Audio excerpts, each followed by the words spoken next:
মাধ্যমিক পরীক্ষার কথা মাথায় রেখে আমি সম্ভাব্য প্রশ্নাবলী নিয়ে আলোচনা করছি। গদ্য প্রশ্ন আলোচনা হয়েছে, আজকে প্রবন্ধ নিয়ে আলোচনা করব এবং নাটক নিয়ে আলোচনা করব। আমাদের দুটি প্রবন্ধ আছে, দুটি প্রবন্ধ থেকে কিন্তু এমসিকিউ এসএকিউ আসে এবং 5 নম্বরের মার্কসের প্রশ্ন আসে। তা 5 নম্বরের কীরকম আসতে পারে সেগুলো একটু বলে দিই। হারিয়ে যাওয়া কালি কলমে যেমন প্রথমেই কালি কলম মন লেখে 3 জন, এর তাৎপর্য ব্যাখ্যা করো। 3 জন কে, তাদের ভূমিকা কি, এরকম।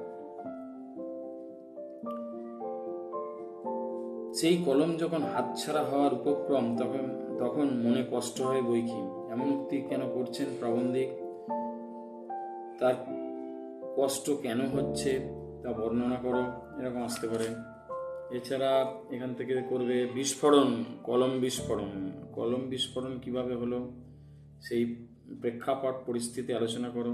কলম তাদের কাছে আজ অস্পৃশ্য, কাদের কাছে, কেন কলম অস্পৃশ্য? পণ্ডিতরা বলেন কলমের দুনিয়ায় যা সত্যিকারের বিপ্লব ঘটায় তা ফাউন্টেন পেন। ফাউন্টেন পেন কিভাবে কলমের দুনিয়ায় বিপ্লব ঘটালো আলোচনা করো। বা জন্ম নিল ফাউন্টেন পেন, এই ফাউন্টেন পেনের জন্মের ইতিহাস আলোচনা করো। লুইস অ্যাডসনের ভূমিকা ব্যাখ্যা করো। এটা তো খুব very very very very important. আমার মনে পড়ে প্রথম ফাউন্টেন পেন কেনার কথা। প্রথম প্রাবন্ধিকের ফাউন্টেন পেন কেনার অভিজ্ঞতা বিষয়ে কিন্তু একটা প্রশ্ন এবার আসতে পারে, বা এই লাইনটা তুলতে পারে, ব্যাস ভ্যাবাচ্যাকা খেয়ে গেলাম। প্রাবন্ধিক কেন ভ্যাবাচ্যাকা খেয়ে গেলেন সেই ঘটনা আলোচনা করো।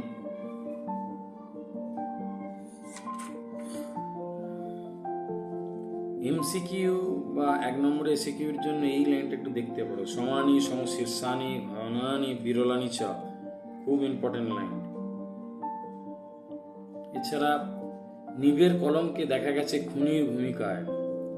কলম কিভাবে খুনির ভূমিকা অবতীর্ণ হলো আলোচনা করো, ঘটনাটি ব্যাখ্যা করো, এরকম।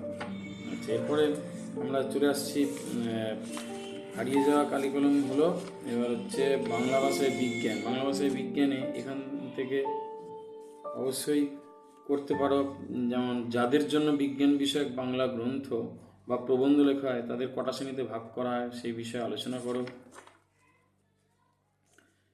আমাদের আলংকারিক শব্দের ত্রিবিধ কথা বলেছেন। শব্দের ত্রিবিধ কথা কি, খুব ইম্পর্টেন্ট।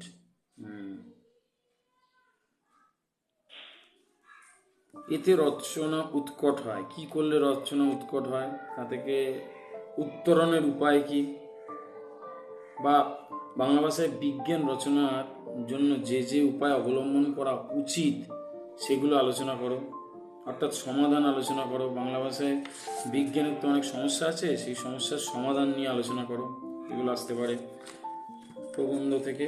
আর আমাদের সিরাজদুল্লাহ নাটক থেকে এবারের জন্য ঘজরি বেগম চরিত্র দেখবে, সিরাজদুল্লাহ চরিত্র দেখবে, খুব ইম্পর্টেন্ট। এছাড়া এই লাইনগুলো তুলে কিন্তু প্রশ্ন আসতে পারে। বাংলার এই দুর্দিনে আমাকে ত্যাগ করবেন না, কাদের প্রতি কার উক্তি, এই উক্তির তাৎপর্য ব্যাখ্যা করো।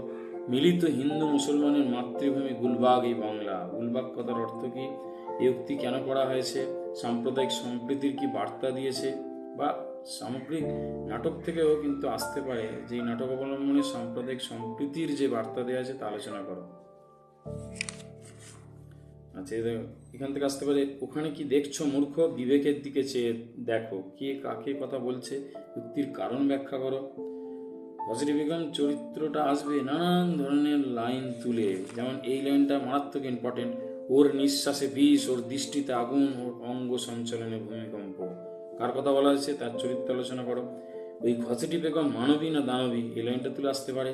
পলাশি, রাক্ষসী পলাশি, পলাশিকে রাক্ষসী পলাশি কেন বলা হচ্ছে, অথবা এইবার হয়তো শেষ যুদ্ধ, কোন যুদ্ধ শেষ যুদ্ধ, কেন শেষ যুদ্ধ বলে সিরাজদুল্লাহ মনে করছে। এইগুলো প্রবন্ধ নাটক থেকে দেখো, অবশ্যই উপকৃত হবে। আর এই ভিডিওটা শেয়ার করো যাতে বন্ধুরা উপকৃত হয়। আর এই চ্যানেলের সঙ্গে বলবো সবাই ছন্দে থাকো, কবিতার ছন্দের সঙ্গে থাকো। ধন্যবাদ।